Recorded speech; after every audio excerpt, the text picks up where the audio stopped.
A lot of you guys have some weirdo, demonic, satanic energy. Real talk. You need Jesus. Go have that same energy, that weirdo hater energy that you do for flat earthers and for Christians. Go have that same energy for Muslim extremists. Go have that same energy for the Mormons that think they come from volcanoes and aliens. Go have that same energy that you do for people that don't believe in a spinning ball hurtling through an infinite space and that we come from monkeys and all that bullcrap pseudoscience. Go have that same energy you do for Christians and flat earthers, for Sikhs, Hindus, Muslims, Jews that own 2% of all the world's media. Don't question them at all. Just hate on your local friendly neighborhood flat earther. You guys are butthurt. There is no curve. The earth is flat. All water finds its level. If gravity's real, then explain this. Pulls up, three-pointer. Bang! Bang! It's good! Now, besides that shot, what's so amazing is buoyancy. The ability or tendency to float in water or air or some other fluid. Yes, we can float in air, and fluid and water is just another form of air. We can levitate. And gravity, they had to change the definition to a force that attracts a body towards the center of the earth or towards another body with mass. I guess they couldn't go with this technique anymore, huh? Look how the aluminum foil falls faster than the rock. This is why they don't use the old definition of gravity. So now you tell me. When's the last time we went to the moon? Why did the one astronaut there say that we lost the technology to go to the moon? Is there really a rover on Mars? Is Mars a planet? I know. Why does the US Navy have a laser beam device that can drop a missile from 100 miles away on the ocean that's only 10 feet above the water? That's what it's in the manual for the US Navy, some type of laser device that they have. Can drop a missile that's 100 miles away, 10 feet above the water. Zoom. Lasers don't curve, and 100 miles, there should be, on average, 8 inches per mile squared of curvature? Where's the curve? How could that technology work if it was spherical? Seriously, let me know. This is where it gets a little bit shocking. According to ancient civilizations, who all believed the Earth to be quite a different shape than what NASA claims it is, there is said to be at the North Pole, which we can't go to, a gigantic mountain called Mount Meru, also known as Black Rock. It is a giant magnetic mountain, apparently. And there's said to be 4 rivers coming out of it. Notice also the 4 quadrants here. You have the Microsoft logo, which is also 4 quadrants. We have many corporate logos depicting 4 quadrants, perhaps in reference to this. We know they like to hide things in plain sight. But what they believed is that there is a vortex energy field at the center of the known Earth in their mind, which pulls the water in and pushes it out, pumping like a heartbeat, using electromagnetism, and the salinity in the ocean, of course, is highly conductive.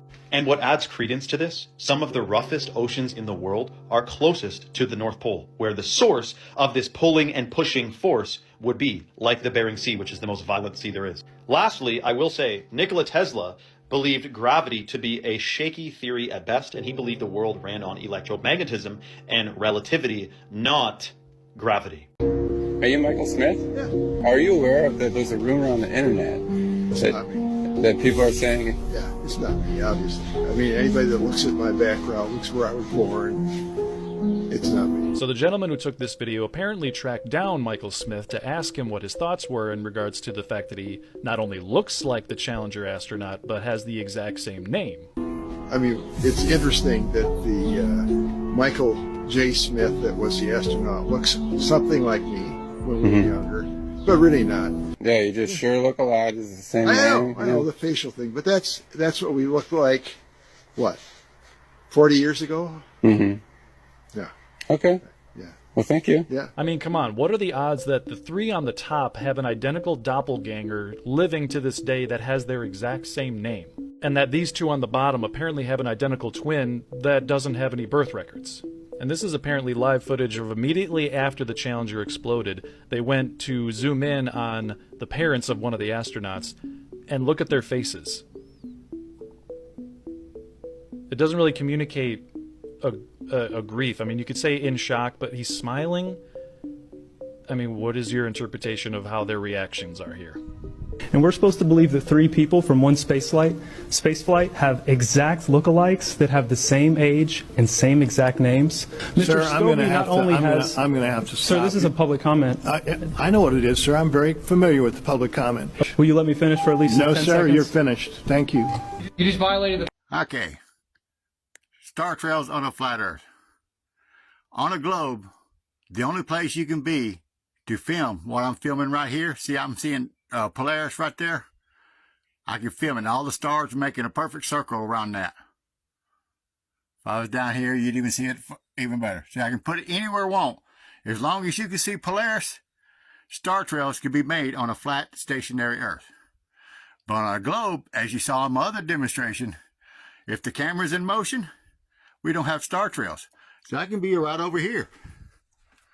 I can be anywhere on our Earth filming star trails as long as I can see Polaris. But on your ball, you have to be right here. You have to be directly underneath it to see that image. This is the only way the camera stays stationary for you to film star trails, if you was on a ball. But on a flat Earth,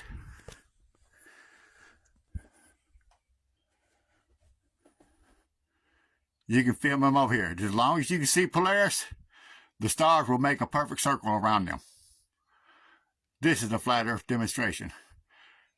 The worst thing you can do to a flat earther is ask me to demonstrate something, because I'll dang sure do it, if it's possible. So anyway, you have a good day. So now you have a star trail demonstration on a flat Earth and a star trail attempt demonstration on a globe that failed. Welcome to Flat Earth. We love you. Glad you're here. You're probably not ready for this, but it turns out Mercator's map of the North Pole is not the only map to depict a continent at the North Pole, a place where there should be nothing but ice, according to the official story. No, in fact, there are so many maps that depict this continent that it is gripping my heart. I am serious about this. I feel like I have stumbled upon something that they do not want you to know, and I mean that with 100% seriousness. And I'm gonna get to it. Yes, I am serious. Every map before the 1600s depicts a continent at the North Pole. Now, it is said in Greek legends that this land was called Hyperborea, a land where there was 24/7 sunlight year-round, and it was always warm. And what does that sound like to you? Because it sounds very familiar to something that we should all be familiar with. Keep in mind that these are known cartographers, people that their entire job was to map out these continents. And this was around the time that people were sailing to the Americas, long after Leif Erikson sailed to the Americas back in the day. The technology was absolutely there for them to map out these areas. So why do I bring this up? Why does it matter if there is a continent hidden from us at the North Pole? Well, I'll tell you what I believe it is. I believe this land that the Greeks called Hyperborea is the garden from the first few pages of the book. And I believe they're hiding this place from us for obvious reasons. There is one easy way to tell when a heliocentric believer has done absolutely no biblical cosmology research. They believe this nonsense, and they think flat earthers believe this nonsense. We don't mix flat earth with a heliocentric model.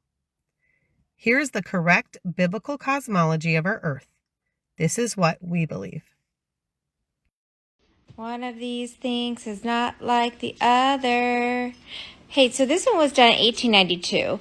Strangely enough, the World Health Organization, the United Nations, the International Civil Aviation Organization, the International Maritime Organization, And the World Meteorological Organization, they use this as their logo today.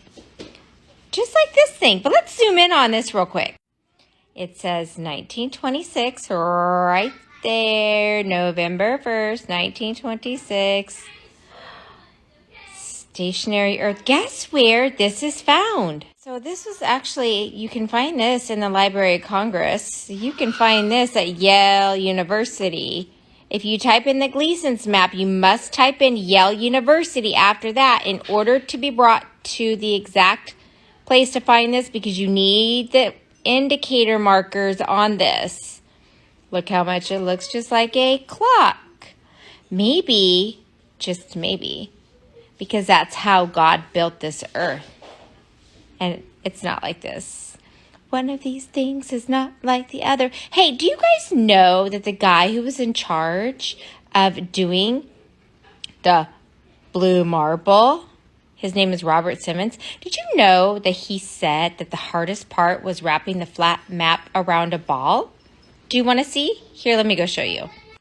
Robert Simmons is known for creating the blue marble of the earth. It was on everybody's wallpaper on the iPhones back in 2007. This is just screenshots from NASA's actual page.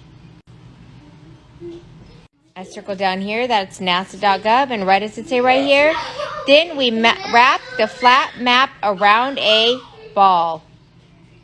So they took this flat map and this one and wrapped it around a ball and put Antarctica at the bottom of the ball. Do you honestly think people are upside down? Trains go upside down, airplanes fly upside down. Do you think logically airplanes take off of and land on a ball that is doing, hold on, 8 different motions? 8. I don't think many people would be flying in airplanes if they thought that this was going on. What's also weird is this kind of looks like an eyeball to me. The pupil, right, and the retina and the eyeball. Same thing with over here. Gee, I wonder if that's why they always do the one-eyed symbolism. It's always weird, though, how they always just show the Earth like this, still images. Yet they never show the Earth in real time, fully spinning or wobbling or on the tilt. Go look it up. I promise you, you will not find a true picture of the Earth on the tilt. It will all be cartoons. This is actually CGI. They admit it. Computer-generated images. Did you know that computer-generated images came out the same year as NASA? The movie was called Vertigo by Alfred Hitchcock, but I digress. Let's keep going. With all the satellites out there and the fact that we've been to Mars and we've been to the moon so many times, how come they can never show us the full Earth just elliptical orbiting around the sun? Or wobbling, or tilted, or being pulled by the sun's gravity through the universe? Why? Why can't they show us this? They always just show us this. You know, every single time I've always seen water, it always needs a container. You know, lakes, rivers, canals. You know, like a container kind of like this.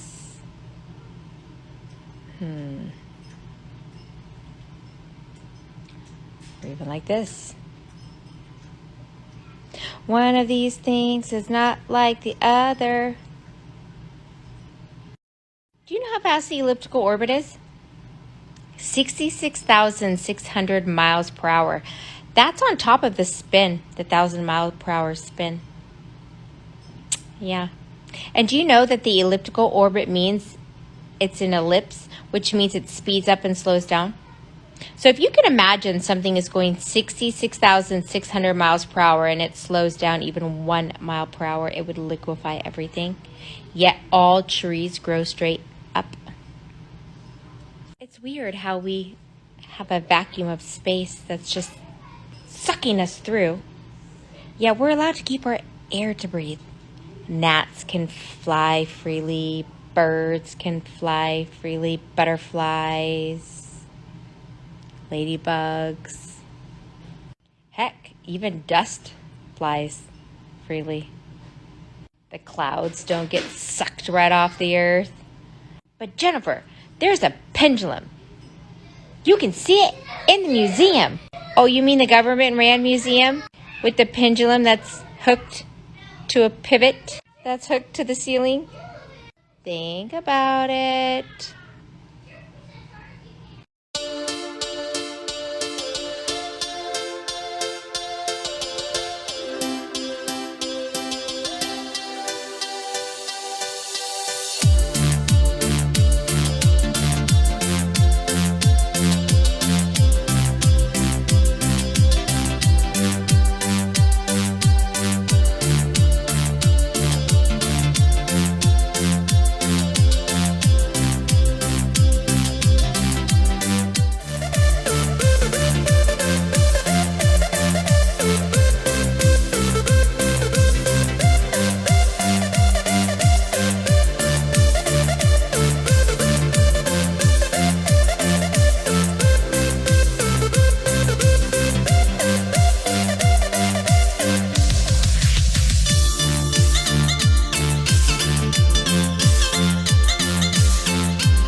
The Flat Earth map dates back over 1,000 years. This map is credited to being created by a Persian astronomer. His name was Al-Biruni and he lived between 973 AD to 1048 AD. It's the official map of the United Nations and also the United States Geological Survey. It used to be present in many places before the creation of NASA and the Antarctic Treaty in 1959. Here you see it with Admiral Byrd.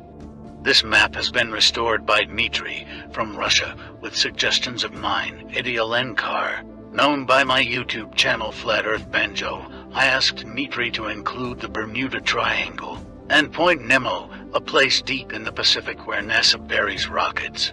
Then Robert Tozzi, a professional mapmaker, came along and enhanced the map even more.